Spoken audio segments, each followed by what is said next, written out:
Assalamualaikum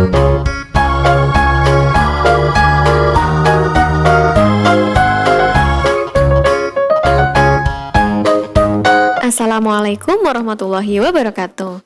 Halo, selamat pagi anak-anak kelas 2 Al-Firdaus, kelas 2 Al-Badr, dan kelas 2 Darul Mutakin. Bagaimana kabar kalian hari ini? Semoga kalian selalu sehat walafiat dan selalu dalam lindungan Allah Subhanahu wa Ta'ala. Amin. Nah, anak-anak, hari ini ketemu lagi dengan Bu Ayu. Bu Ayu akan memberikan pelajaran tema 7, subtema 3, muatan pelajaran bahasa Indonesia. Namun seperti biasa, sebelum kita memulai pelajaran hari ini, kita sebaiknya membaca basmalah bersama-sama terlebih dahulu agar ilmu yang kita dapat bermanfaat, ya. Yuk kita baca bismillah bersama-sama ya. Bismillahirrahmanirrahim.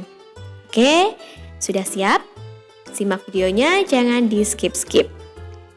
Oke, yang pertama, informasi dari fabel.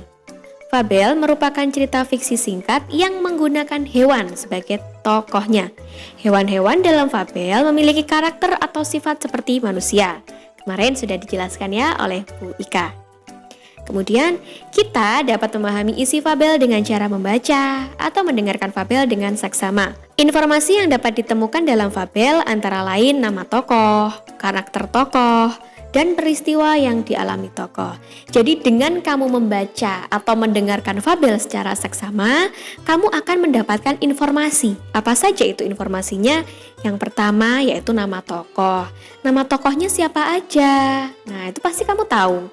Kemudian karakter tokoh. Karakter tokohnya bagaimana? Apakah dia hewan yang cerdik, hewan yang licik, atau hewan cerdas, atau hewan yang sombong, seperti itu. Jadi karakter-karakternya. Kemudian peristiwa yang dialami tokoh, ya. Apakah peristiwanya itu kebakaran atau kebanjiran? Nah, itu semua akan kamu temukan jika kamu membaca atau mendengarkan fabel dengan seksama. Seperti itu ya anak-anak. Oke, paham? Oke. Kemudian peristiwa dalam fabel. Dalam sebuah fabel terdapat peristiwa yang dialami oleh tokoh. Peristiwa-peristiwa tersebut membuat cerita semakin menarik. Kamu dapat mengetahui peristiwa yang terjadi dengan membaca seksama dari awal hingga akhir. Bisa juga dengan cara mendengarkan ya. Oke. Kemudian kata sapaan dalam fabel. Nah, kata sapaan adalah kata yang digunakan untuk menyapa atau menegur seseorang saat berbicara langsung. Kata sapaan juga dapat dijumpai dalam fabel, yaitu pada kalimat yang diucapkan oleh para tokoh. Nah, sini Bu Ayu kasih contoh. Maaf tikus tanah, sebenarnya kami kesini ingin berbicara denganmu, ucap Geri. Nah, dari kalimat ini, mana yang termasuk kata sapaan anak-anak? Ya, betul sekali. Yang termasuk kata sapaan adalah tikus tanah, ya. Garis bawahi, kata sapaannya adalah tikus tanah. Jadi misalkan itu kancil, berarti ya tinggal ganti maaf kancil, seperti itu. Atau misalkan dia burung jalak, berarti maaf burung jalak, seperti itu ya. Jadi itu termasuk kata sapaan. Paham? Oke. Kemudian kata sapaan digunakan saat berbicara langsung dengan teman atau orang lain. Kata sapaan dapat berupa panggilan nama diri, gelar kepangkatan, atau kata nama nyonya dan nona. Kata sapaan yang baik akan membuat orang yang kita ajak bicara merasa dihargai. Jadi kata sapaan itu banyak macamnya anak-anak. Contohnya panggilan nama diri.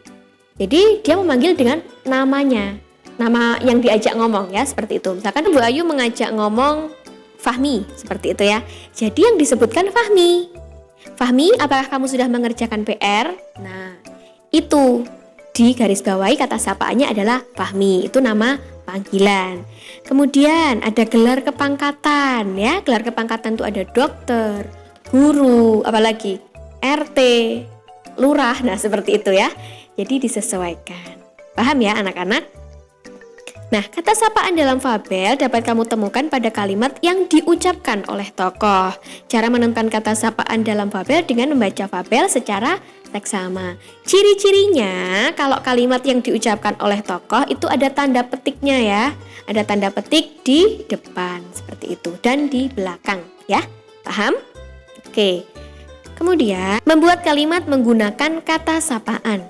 Jadi, kata sapaan terdiri atas beberapa bentuk, antara lain nama diri, yaitu nama seseorang, seperti namamu sendiri, seperti itu ya, tadi udah dijelaskan. Kemudian, panggilan keluarga, yaitu kata yang biasa digunakan saat kamu memanggil anggota keluarga.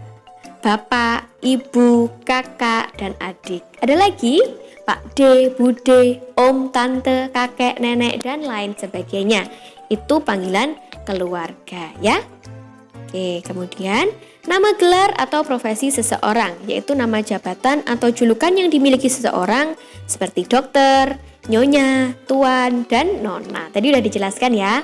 Misalkan dia guru, ya sapaannya berarti bu guru. Kalau dia dokter ya bisa disapa dok atau dokter. Seperti itu ya.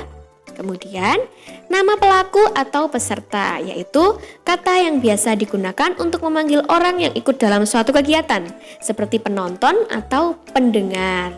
Jadi kalau misalkan kamu tampil di acara ya, kamu pentas, kamu memanggil penonton, tidak mungkin kamu memanggil namanya satu-satu. Kalau penontonnya ada 1000, nggak mungkin kan kamu manggil semua itu satu-satu. Nah, caranya memanggil dengan sebutan penonton.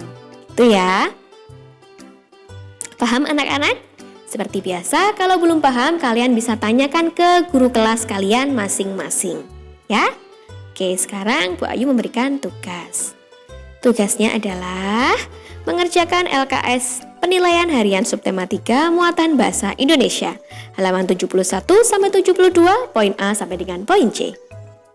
Oke? Sekian, Bu Ayu akhiri. Wassalamualaikum warahmatullahi wabarakatuh.